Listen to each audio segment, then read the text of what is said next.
Fouad Chariet, je suis maître de conférence à Montpellier Supagro, qui, comme je l'ai expliqué tout à l'heure, une école d'ingénieurs agronomes. Ici à Paris, vous avez l'équivalent, c'est Paris-Grignan, Agro-Paris Tech.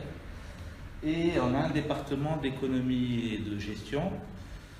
Et on est au sein d'un laboratoire qui a un acronyme un peu barbare, hein, MOESA.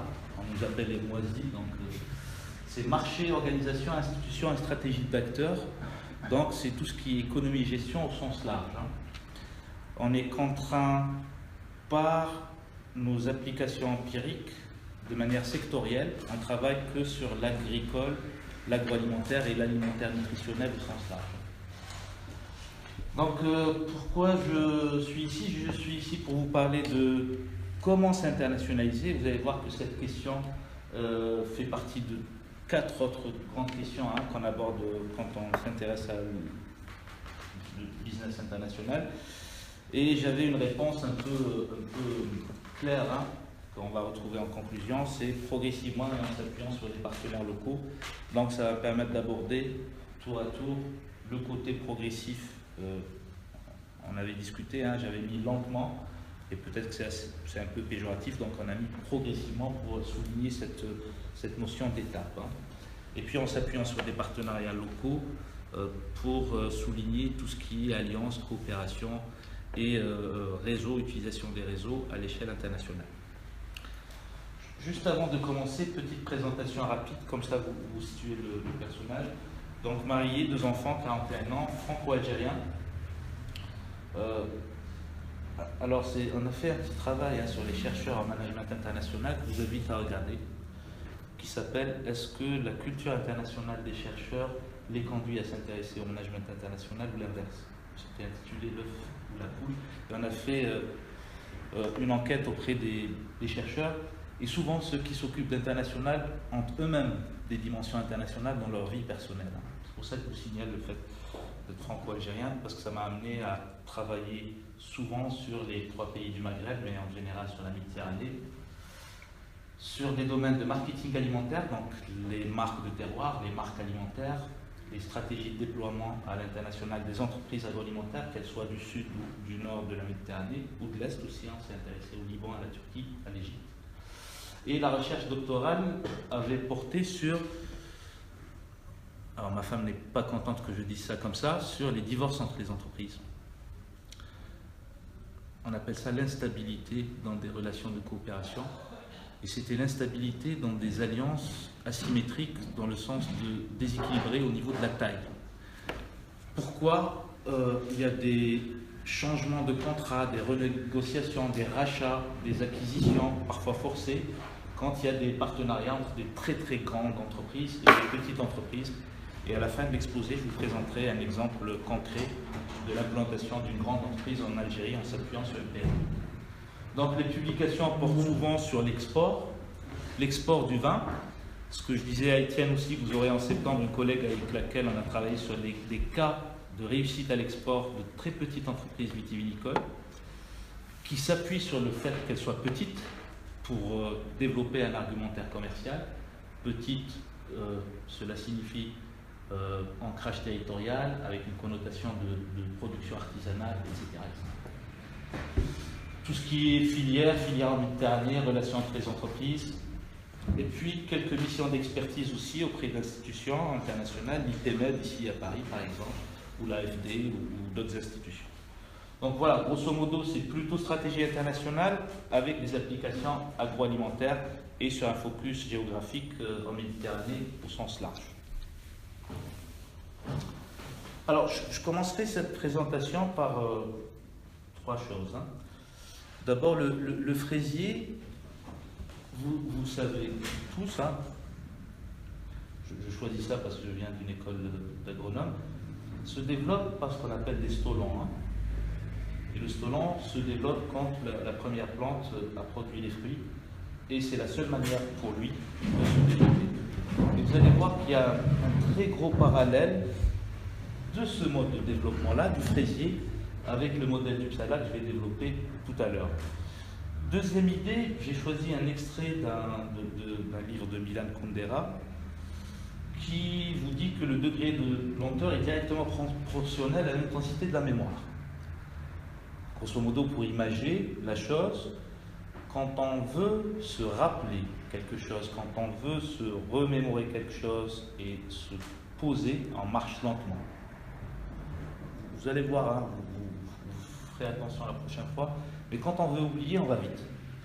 Et quand on transpose ça aussi au modèle d'Uppsala, vous allez voir que le fait d'avoir des étapes successives permet d'intégrer des connaissances qu'on n'aurait pas pu faire si le développement avait été très très important dès le départ. Et puis, dernière idée, alors le rémora, je pense que tout le monde sait de quoi il s'agit, c'est un poisson qui fait des milliers et des milliers de kilomètres alors qu'il est tout petit, sur le dos de grands poissons, de requins ou de baleines, mais souvent de requins, avec une double symbiose, et ça lui permet de voyager à moindre coût, hein, si j'ose dire la chose ainsi, à moindre coût énergétique. Et ça nous rappelle complètement ce qu'on connaît hein, ici dans l'international sur les systèmes de portage. Une grande entreprise qui porte une petite à l'international ou une grande entreprise qui s'appuie sur un petit partenaire pour s'implanter, pour avoir des pré-implantations. Alors les exemples de symbiose et de coopération dans le monde marin, dans le monde animal sont foisonnants. Vous avez le poisson clown et l'anémone qui partagent et qui développent un milieu symbiotique assez intéressant. On gardera ces exemples parce que j'y reviendrai en fin de présentation. Alors, de quoi je vais traiter? D'abord, juste un petit point sur où en est la recherche actuellement, quelles sont les questions importantes en international business, sur l'internationalisation des entreprises particulièrement. Puis je vous parlerai du modèle d'Uppsala, hein, qui lui-même, vous allez constater, a été construit de manière séquentielle. Donc c'est assez original qu'un modèle qui défend l'idée de séquentialité de l'internationalisation soit lui-même construit sur cette base-là. C'est un des rares modèles qui est cohérent dans sa conception avec ce qu'il développe. Et puis on parlera des partenariats, les avantages, les inconvénients, quelques exemples et puis une conclusion et quelques enseignements par rapport à cette intervention. Vous pouvez m'interrompre, hein, je sais que je parle, c'est un défaut d'enseignant, hein, je parle vite et beaucoup, donc s'il y a des questions, même en cours de présentation, il n'y a pas de souci.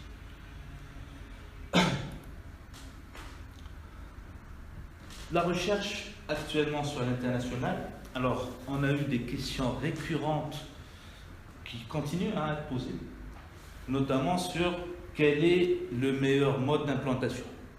Et j'ai vu dans vos axes, vous avez un axe de recherche sur le meilleur mode d'implantation, quel est le meilleur mode d'entrée. Est-ce qu'on exporte? Est-ce qu'on va avec une licence? Est-ce qu'on s'implante directement? Est-ce qu'on crée une filiale en co-entreprise, etc., etc. Et donc, les questions sont comment on va à l'international et quel est le meilleur mode, quel est le mode le plus performant? Et la question sous-jacente, c'est comment je mesure cette performance. Donc ça, c'est une question. Vous faites une recherche Google Scholar, vous avez des milliers de résultats. Et à titre d'exemple, sur comment je mesure la performance, vous avez des chercheurs qui ont fait des revues de littérature, notamment quelqu'un qui s'appelle Souza, 2014. Il a analysé 46 articles. Et sur les 46 articles, il y a 46 mesures différentes du mode d'implantation. Pour vous dire que très foisonnant, mais avec des résultats non consensuels. Donc chaque chercheur mesure, mais on n'a pas de mesure concrète. Ce que vous utilisez vous, c'est l'intensité export, le pourcentage du chiffre d'affaires à l'export par rapport au chiffre d'affaires global, mais ça c'est assez critiqué dans la recherche. Deuxième courant qui concentre beaucoup de recherche, c'est où je vais.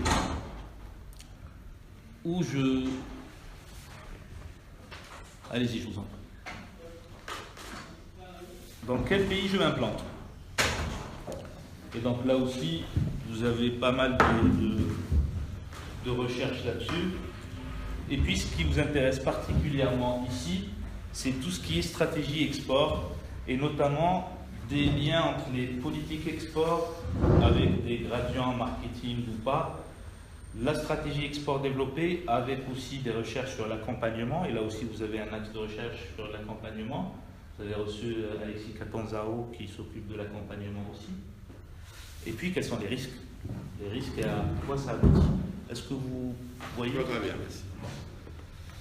Alors, les questions plutôt émergentes, mais émergentes dans le vocabulaire des chercheurs, ça fait 10 ans, même 20 ans, c'est les questions sur le rythme. Est-ce qu'il faut aller vite ou pas? Et le timing. Est-ce qu'il faut aller le premier, attendre que le leader y soit pour y aller, être soi-même le premier ou pas? Donc la deuxième question est très très importante. Elle est assez compliquée de par sa nature, en termes de mesures, en termes de terrain, parce que souvent on a des recherches one-shot sur un point, et là ça nécessite des recherches un peu plus dynamiques, avec 2 points de mesure ou des études longitudinales. Deuxième axe qui est très très développé maintenant et qu'on maîtrise assez peu, là aussi, c'est tout ce qui est réseau. Alors d'autres chercheurs d'autres pays maîtrisent ça assez bien, les Allemands par exemple, les Américains, les Japonais, mais en France on est encore très frileux sur la représentation des réseaux, sur comment des entreprises s'appuient sur des réseaux à l'international pour se développer, comment elles gèrent des portefeuilles de marques, d'implantation, d'unités industrielles pour être présentes à l'international. Ces deux choses-là vont constituer l'essentiel de l'objet de cette intervention, mais c'était pour vous dire que là, vous avez un corpus très important de la recherche. Là, c'est un peu émergent, et je pense que c'est plutôt ces questions-là qui constituent les questions d'avenir.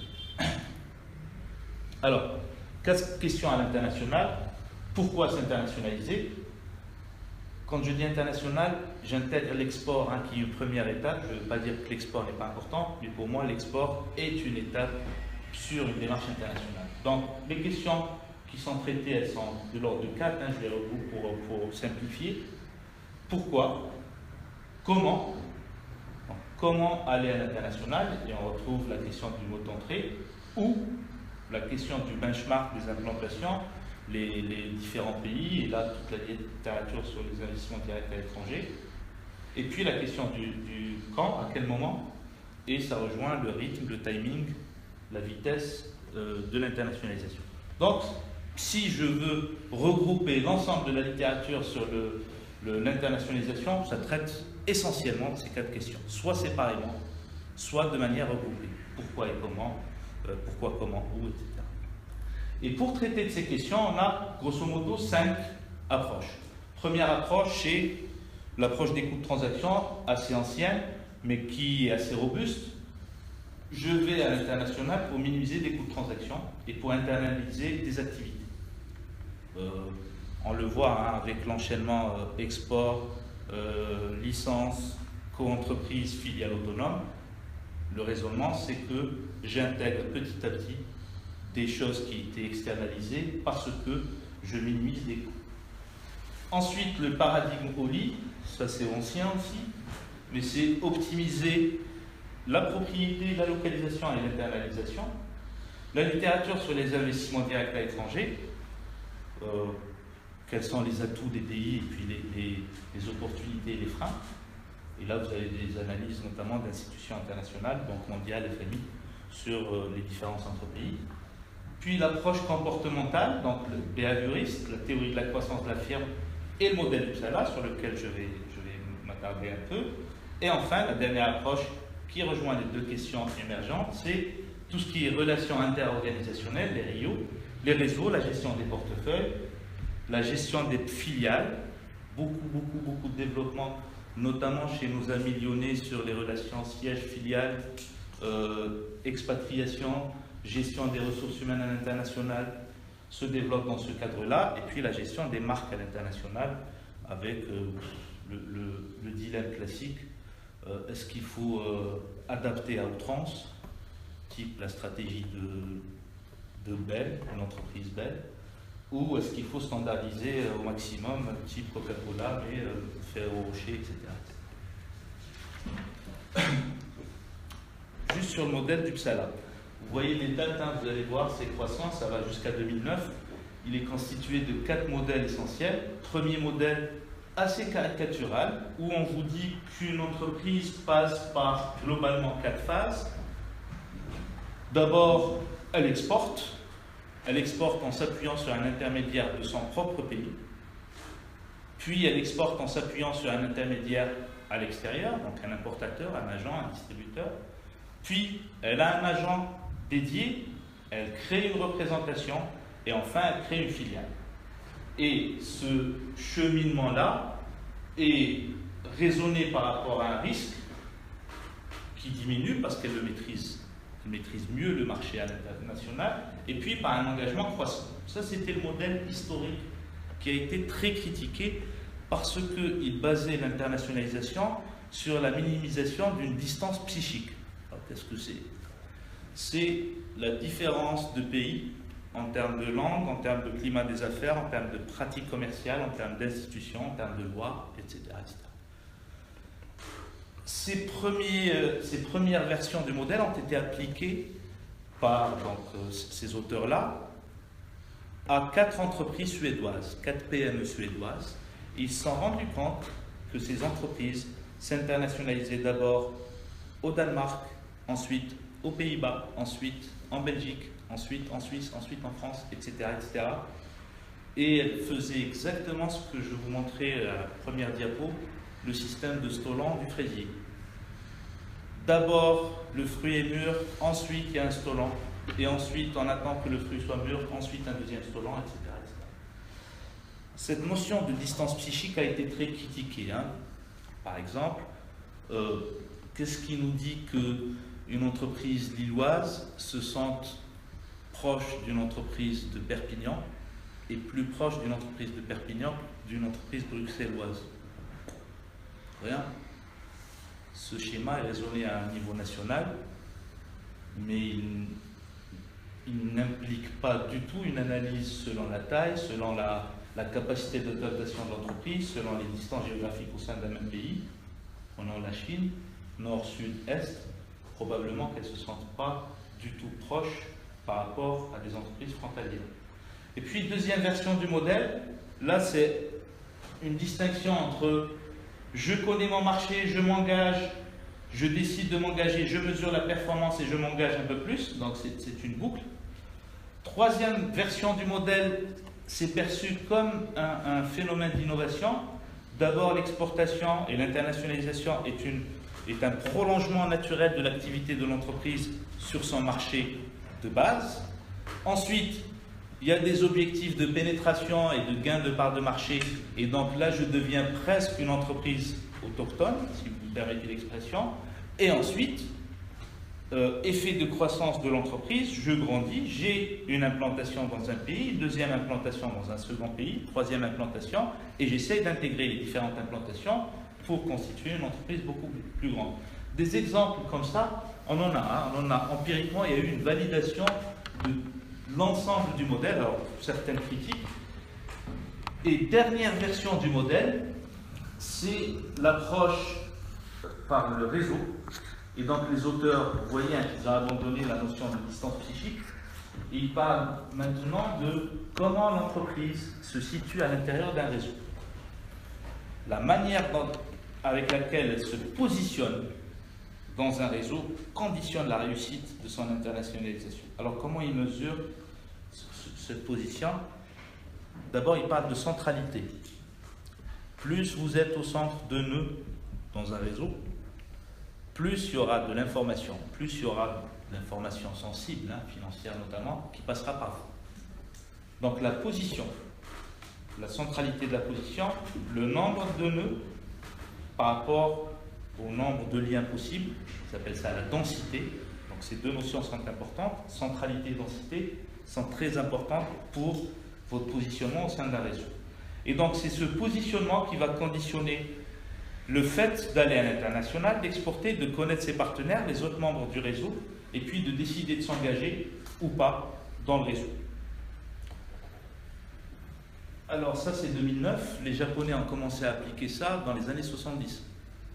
Le poids des réseaux, notamment comme prolongement des activités autochtones pour aller à l'international, en Asie, hein, était très très important. Donc c'était une adaptation a posteriori de ce qui se pratiquait notamment par les Asiatiques. Alors, quelques exemples, hein. Ce n'est pas une PME, mais je pourrais vous retrouver des exemples de PME. Prenons le cas de Taïwan qui s'implante en Asie. Donc ses premières implantations datent de 89.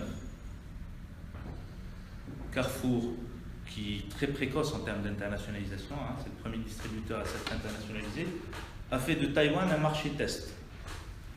89, il s'implante ici, il emploie des cadres taïwanais exclusivement pour préparer l'implantation ici. Vous voyez que vous avez un effet étape séquentielle d'ici jusqu'à ici. Donc de Taïwan jusqu'au Japon, c'est une dizaine d'années. Et à chaque fois, vous avez une implantation. Apprentissage dans une implantation, je m'implante dans un autre pays, j'apprends encore, je m'implante dans un autre pays, etc. etc. Seule exception, c'est au Japon où ça n'a pas marché. Ce modèle-là qui s'était reproduit, a été très très mal accueilli au Japon et en 2008, 2007 ou 2008, Carrefour a été obligé de se retirer et en 2015, il a été obligé de céder toutes ses activités au Japon à son partenaire. Il est parti de Malaisie, de Thaïlande, de Corée, de Singapour et d'Indonésie aussi. Oui. Marché. Et de Russie. Donc ils sont pratiquement, je ne sais pas, ils sont encore à Taïwan, je crois pas. Non, ils ne sont pas à Taïwan. Ils sont sortis de partout, peut-être en Chine encore. En Chine, oui. D'accord, il ne reste que la Chine. En Chine, mais très fortement en Chine même. Hein. D'accord. Alors, on pourra en discuter, mais... Mais vous savez pourquoi ils sont sortis du Japon? Ils ont jamais réussi à monter la supply chain avec les fournisseurs. Absolument, mais pas seulement. Deuxième raison, c'est qu'ils ont été très attaqués par le métis japonais, par le ministère japonais, sur des questions de publicité par rapport au prix et par rapport à leur rayon bio. Troisième raison, ils ont reproduit un modèle classique d'agencement des magasins, de manière caricaturale, la hauteur des étagères, les étiquettes en anglais, les prix, l'agencement en chemin unique, type Ikea, tout ça, ça ne plaisait pas aux Japonais. Donc il y a eu beaucoup de raisons sur le modèle japonais qui ont fait qu'ils ont échoué. Mais globalement, leur échec, eux ils ne parlent pas d'échec, ils parlent de retrait stratégique et de recentrage vers la Chine. Leur échec au Japon ne masque pas, ne remet pas en cause cette stratégie séquentielle. Ils ont appris d'ici pour aller ici. Ça c'est indéniable. Parce que en Chine, d'abord, ils ont eu plusieurs partenaires, ils ne pouvaient pas avoir un seul partenaire, mais tout a été géré par des cadres taïwanais jusqu'au recrutement des salariés des enseignes chinoises et jusqu'à la négociation avec les fournisseurs. Et donc, qu'est-ce que cela permet? Ça permet un apprentissage institutionnel, culturel, plus ou moins une délégation et une autonomie de la filiale. Après, on pourra en discuter là-dessus aussi. Hein. Une programmation de l'internationalisation, des adaptations, par exemple ici, plusieurs partenaires, un seul partenaire, plusieurs partenaires par région, plusieurs fournisseurs par région, et puis une optimisation de la gestion du portefeuille de marque, ça pas pour le cas de Carrefour, mais pour d'autres entreprises, ça a été assez présent. Donc, les avantages, c'est d'abord l'apprentissage, beaucoup d'apprentissage, hein, notamment de marketing du climat national, et je vais vous parler d'un autre exemple qui est assez intéressant. La diminution du caractère étranger de la firme, en recherche, il parle de foreign liability. Donc on avait une collègue chinoise, la Supagro, qui était étonnée qu'on ait Carrefour en Et on lui a dit, mais c'est une entreprise française. Elle disait, mais absolument pas, c'est une entreprise chinoise. On dit, non, non. Et ça, c'est justement l'appui sur un partenaire local, le changement du nom de l'enseigne même, et la gestion de la supply chain des fournisseurs et des produits a fait que la perception des Chinois était d'entrer dans une enseigne chinoise. Alors, c'est signalé par les chercheurs aussi, mais c'est aussi connaître une cible stratégique potentielle en termes d'acquisition. Vous allez voir dans l'exemple qui va suivre que c'est très important de s'appuyer sur un partenaire pour apprendre, mais aussi, si on veut l'acquérir, de mieux le connaître. Préempter un leader, la plupart des entreprises font des partenariats avec des leaders déjà existants, préempter des réseaux et des ressources locales, et puis répondre à des exigences réglementaires type Chine, type Inde, type Algérie, type etc. Certains inconvénients, c'est très embêtant en termes de contrôle et d'autonomie, et même en termes de consolidation du chiffre d'affaires. Parfois, on a des conflits.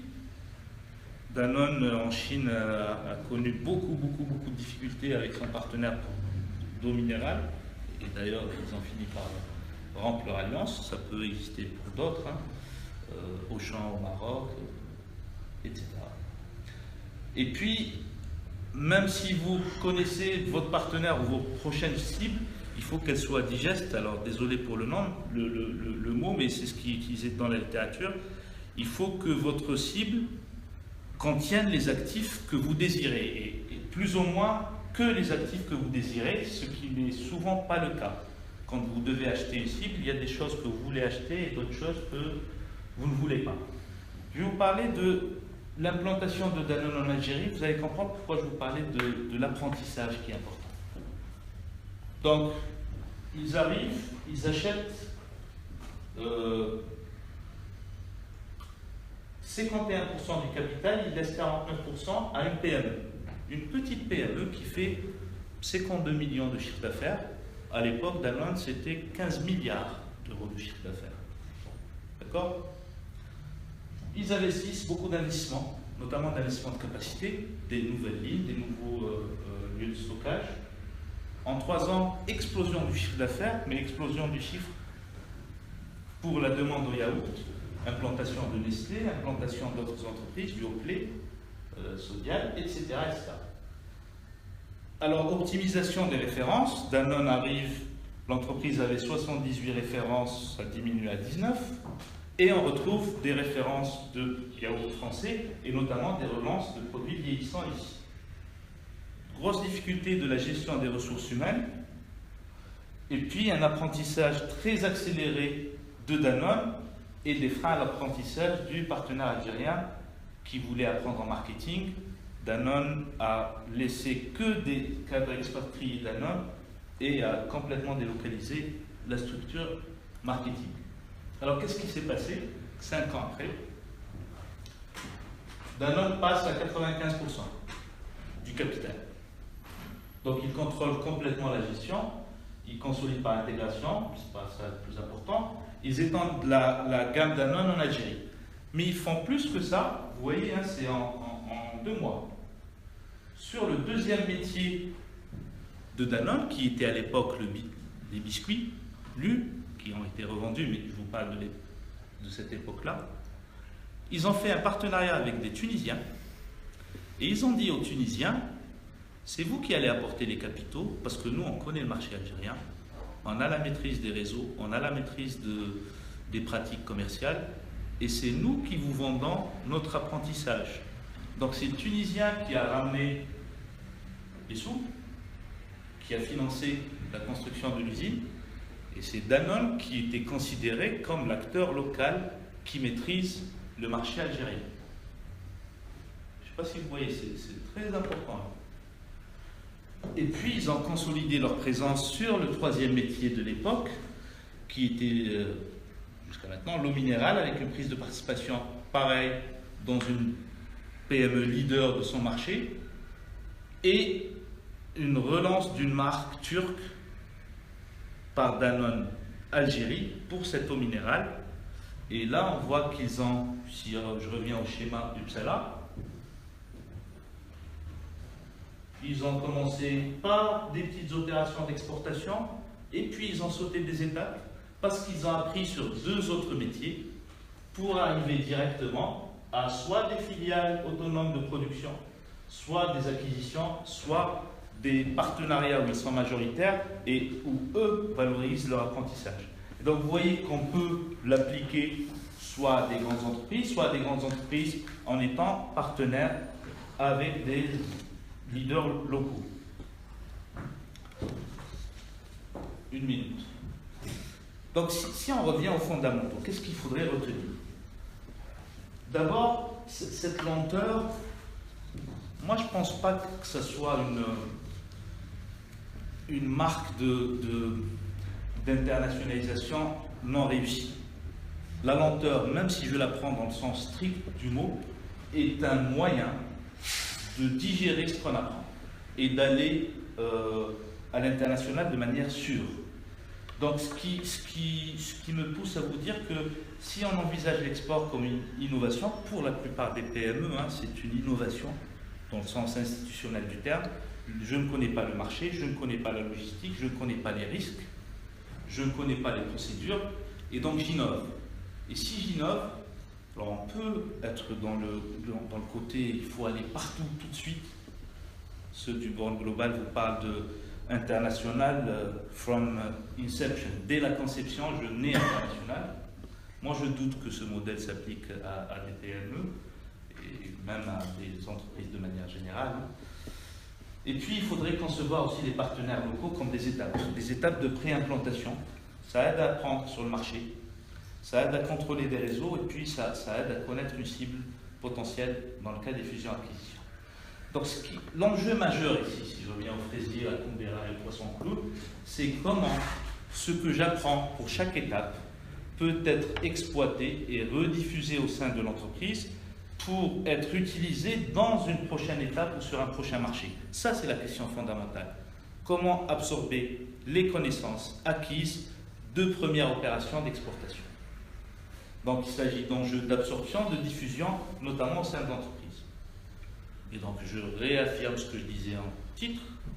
Pour moi, l'internationalisation, c'est d'abord une opération qui doit se faire de manière progressive et ensuite une opération qui doit s'appuyer sur des gens qui connaissent leur milieu naturel. Merci de votre attention.